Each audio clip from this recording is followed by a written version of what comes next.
दोस्तों पीसीएस गुरुजी में आपका स्वागत है। दोस्तों 11 नवंबर का करंट अफेयर्स लेकर हाजिर हुए हैं। सबसे पहले सभी को गुड मॉर्निंग जो सुबह सुबह ये 6 बजे लेक्चर देख रहे हैं, और बाकी लोग को सबको नमस्ते जो बाद में देखेंगे।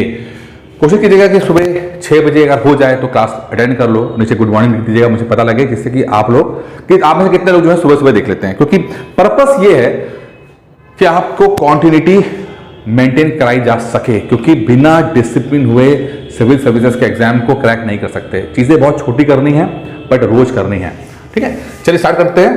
स्टार्ट करने से पहले जिन लोगों ने चैनल सब्सक्राइब नहीं किया है प्लीज चैनल सब्सक्राइब कर लीजिए, वीडियो को लाइक कर दीजिए। और एक छोटी सी इंफॉर्मेशन ये है, करंट अफेयर्स को लेकर एक ऑनलाइन कोर्स हम दे रहे हैं। बड़ा अच्छा करंट अफेयर्स है ये जो दे रहे हैं, ये तो फ्री रहता है लेकिन बहुत सारा पेड ग्रुप में भी जाता है जिसमें कि एक्स्ट्रा रहता है। और मेन मकसद ये है कि किसी भी चीज को पढ़ने से ज्यादा याद करना। तो जितना भी पढ़ रहे हैं उनको याद कराने के लिए टेस्ट होते रहेंगे, तो आप वो कर सकते हैं। फीस बहुत ही मिनिमम रखी है, 999 रुपए। इसके लिए हम 9919521555 के कॉल करके जानकारी ले सकते हैं। और इस वीडियो का पीडीएफ जो है इसका जो हम पढ़ रहे हैं टेलीग्राम ग्रुप पीसीएस गुरुजी का, वहां पे जाकर आज सुबह सुबह वो वहां पर अपलोड हो जाता है, या पीडीएफ अपलोड हो जाता है। चलिए पहले रिवीजन करते हैं। कुछ क्वेश्चन ऐसे हैं जो हम ऑलरेडी पढ़ चुके हैं या बहुत बेसिक से रहे होंगे, जो कवर नहीं कर पाए उनको हम रिवीजन वाले सेक्शन में डाल देते हैं। पहला सवाल यह है, किस राज्य के मुख्यमंत्री ने ग्लोबल इन्वेस्टर समिट 2023 के लोगों का अनावरण किया है? तो किस राज्य ने ग्लोबल इन्वेस्टर समिट, कहां हो रहा है? आंध्र प्रदेश में। जगनमोहन रेड्डी जो हैं उन्होंने किया है, आंध्र प्रदेश के सीएम है। ग्लोबल इन्वेस्टर समिट 2023 के लोगों का अनावरण किया है। हाल ही में 15वीं एशियाई एयर गन जो हवा चलाते हैं चैंपियनशिप 2022 कहां शुरू हुई है? तो ये दक्षिण कोरिया में शुरू हुई है। ठीक है, 15वीं एशियाई एयर गन समिट जो कंपटीशन है। हाल ही में आई फोर्ब्स मैगजीन का नाम है फोर्ब्स, ठीक है, रिपोर्ट के अनुसार कौन सी कंपनी भारत की सर्वश्रेष्ठ नियोक्ता यानी एम्प्लॉयर है? एम्प्लॉयर नौकरी देने वाले कौन सी बेस्ट है? ये टॉप 20 में आई है, टॉप 20 के अंदर है। और इंडिया की फर्स्ट नंबर पे है, वो है रिलायंस इंडस्ट्रीज, जहां पर लोगों को काम करने में बहुत कंफर्टेबिलिटी होती है, अलाउंसेस अच्छे मिलते हैं, काम अच्छा होता है। तो बेस्ट कौन सी है? रिलायंस इंडस्ट्री। किसने बोला है? फोर्ब्स ने बोला हुआ है। पूरे भारत में सोने गोल्ड की एक समान कीमत वाला राज्य कौन सा है? एक समान कीमत चेंज नहीं होती है इसमें, तो वो केरल। बहुत खूबसूरत। केरल जो है वो एक मात्र ऐसा स्टेट है जहां पर गोल्ड की एक सी कीमत रहती है। अब आपको यह बताना है कि गोल्ड को हम किस यूनिट में, साइंस का क्वेश्चन है ये, किस यूनिट में मेजर करते हैं, इसकी यूनिट क्या है?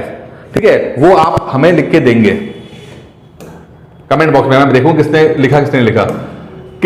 किसने विनिंग द इनर बैटल नामक पुस्तक लिखी है? तो शेन वॉटसन। ये क्रिकेटर रह चुके हैं, क्रिकेटर है, ऑस्ट्रेलिया के थे और रिटायरमेंट ले लिया, बहुत बढ़िया क्रिकेटर। तो उन्होंने विनिंग द इनर बैटल लिखी है। और ये इस तरह के जो बड़ी हस्ती जो है वो कोई किताब लिखते हैं तो एग्जाम में सवाल आने की संभावना बन जाती है। भारतीय मातृभाषा सर्वेक्षण किस मंत्रालय द्वारा कराया गया है? तो कल हमने पढ़ा था कि गृह मंत्रालय द्वारा, होम मिनिस्ट्री द्वारा भारतीय मातृभाषा सर्वेक्षण कराया गया है।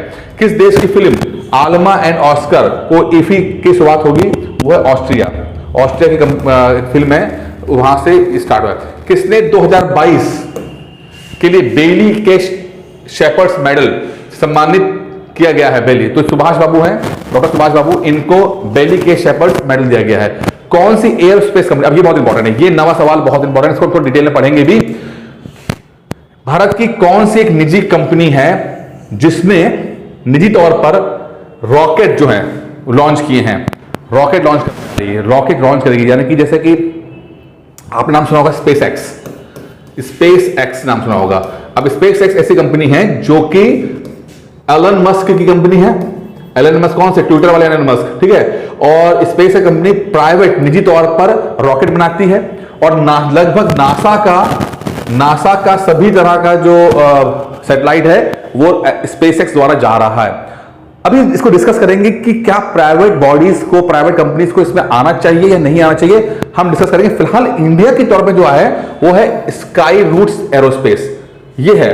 तो इंडिया में कौन चलाता था? पहले इसरो करता था, हमने पढ़ा ही है, लेकिन प्राइवेट कौन सी है? स्काई रूट एरोस्पेस है। अब ये अच्छा है बुरा है, ये थोड़ा पीडीएफ के नीचे पढ़ेंगे, देखेंगे कि क्या है इसका। अभी फिलहाल फैक्चुअल देख लीजिए। जस्टिस डीवाई चंद्रचूड़ जो हैं वो किस नंबर के मुख्य न्यायाधीश सीजीआई हैं?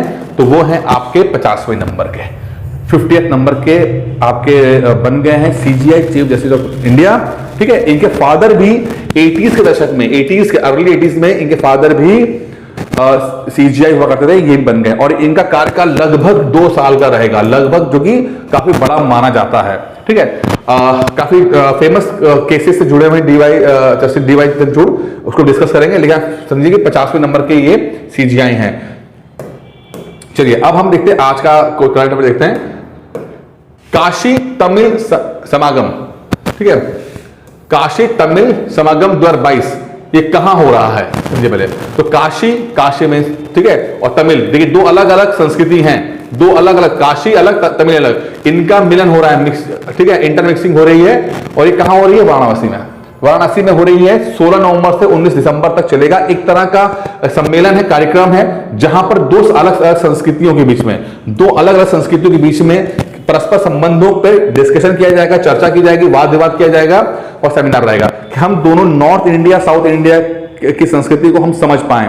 द्रविडियन जो शैली साउथ इंडिया में रहती है और इधर नागा शैली का जो रहता है, इनके बीच में अच्छे से हम एक दूसरे को समझ पाएं।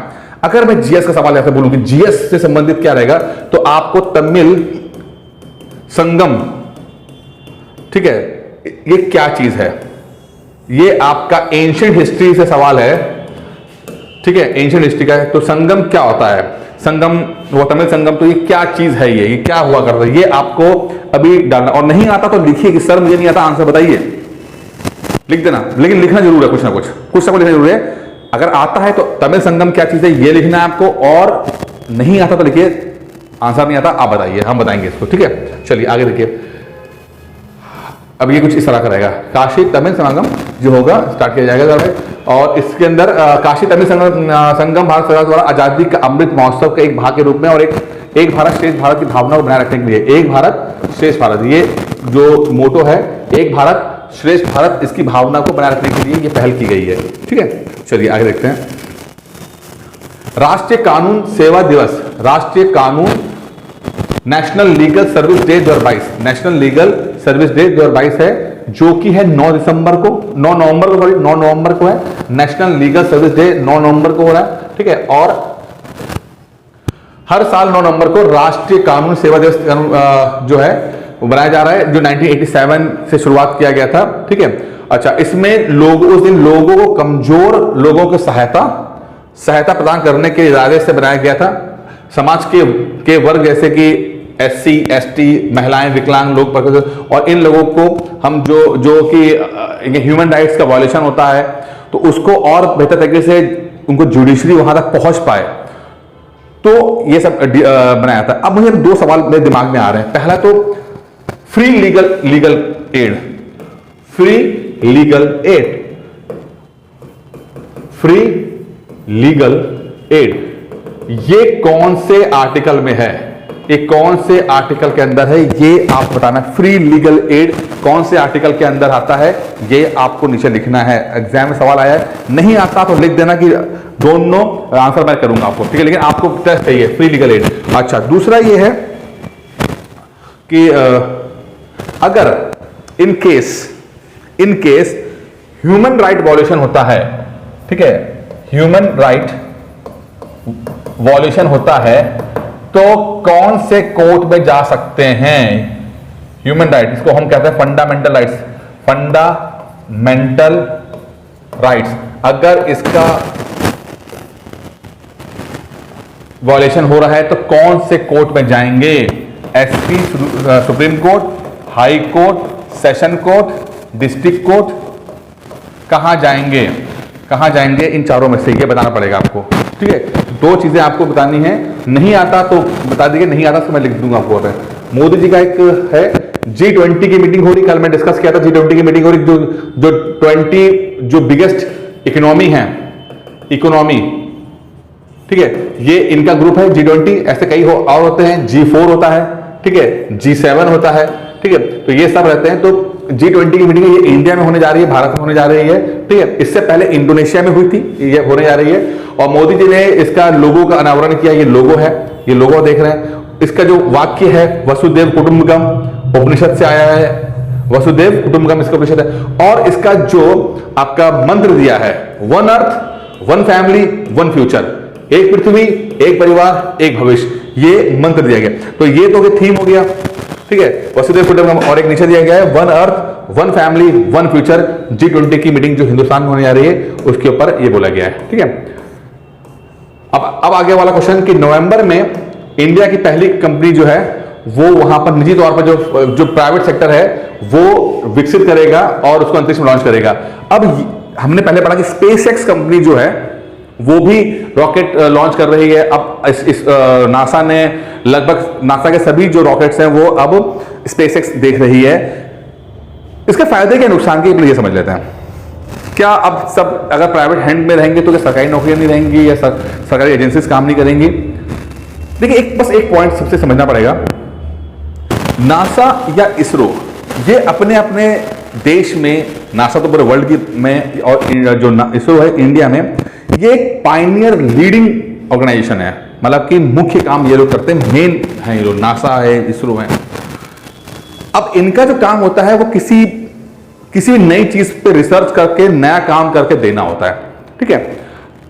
अब जैसे मान लीजिए इंडिया ने एक रॉकेट तैयार किया। अब जैसे कि आपके देश में अगर आप रिकॉर्ड देखेंगे तो SLV, ASLV, PSLV, GSLV लगातार रहे हैं। ये रॉकेट जो है सैटेलाइट को ले जाके दूर ले जाता है। कुछ हल्की सैटेलाइट होती हैं तो PSLV के माध्यम से चली जाती हैं, भारी सैटेलाइट होंगी तो GSLV के माध्यम से चली जाती हैं। तो ये लगातार करते हैं और इसरो पूरा काम करता है। लेकिन क्या होता है कि ये जो ऑर्गेनाइजेशन है ये रिसर्च पे ज्यादा फोकस करती हैं, क्योंकि जो नासा इसरो कर सकता है वो बाकी नहीं कर सकते हैं। तो इन्होंने अपना काम को थोड़ा बर्डन कम करने के लिए क्या, क्योंकि रॉकेट बार बार एक ही चीज को लॉन्च करने में कुछ तुक नहीं बनता। अब हमें पता कि हमारा PSLV GSLV बेस्ट है, चल रहा है, चल जाएगा काम। अब थोड़ी कि पूरे जो टीम है नासा इसरो की वो सिर्फ यही काम कर रहे हैं कि वो रॉकेट ही लॉन्च कर रहे हैं, सैटेलाइट भेज रहे हैं। अरे मंगल में कौन जाएगा, चांद पे क्या करेंगे, चांद पे इंसान कैसे जाएंगे, मंगल पे रिसर्च कैसे होगी, तो नया काम कैसे होगा, उसके लिए थोड़ा सा अपने आप को हल्का करना जरूरी है। तो जो काम बहुत रूटीन सा काम है, ठीक है भैया इस छोटे सैटेलाइट को भेज दो, ऐसे काम को आउटसोर्स कर दिया गया है। उसके लिए निजी तौर पर कंपनीज को अपॉइंट कर लिया गया है जो कि सक्सेसफुल हो चुके हैं, आसान काम है। अब निजी तौर पर इन कंपनी दे दिया गया, आउटसोर्स कर दिया गया, जिससे कि अब इसरो को थोड़ा सा हल्का महसूस करे और वो मेन काम रिसर्च पे काम करे। यही काम नासा ने किया है। तो जो नासा कर सकता है वो स्पेसएक्स नहीं कर सकता, कोई नहीं कर सकता। ये इन लोगों का काम होता है कि नई चीज बनाना, और जब वो सक्सेसफुल हो जाए तो उनसे बोलें कि जो मास लेवल पर है वो आप बनाओ, कंपनियां बनाएंगे, तब तो बढ़िया है। अब इसरो नासा जैसे ऑर्गेनाइजेशन भी वो लगातार वही काम किए जा रहे हैं, वही करते हैं, उससे कोई मतलब नहीं बनता है। तो जो हमारी कंपनी है इस इंडिया की, जो एक स्टार्टअप रही है, बल्कि ये है आपके हैं, ठीक है, स्काई रूट है कंपनी का नाम है, और विक्रम इनके रॉकेट का नाम है। तो विक्रम साराभाई जो सीरीज है उस पर इन्होंने गया। तो स्काई रूट है, इसमें नागा भरत डाका और पवन चंदना ये दो इसके फाउंडर हैं, और India first private developed rocket रहेंगे। और ये विक्रम साराभाई के नाम से है, इसका विक्रम एस रखा गया है, ठीक है। और 3 तरह के रॉकेट हैं, विक्रम 1, विक्रम 2, विक्रम 3। विक्रम 1 जो है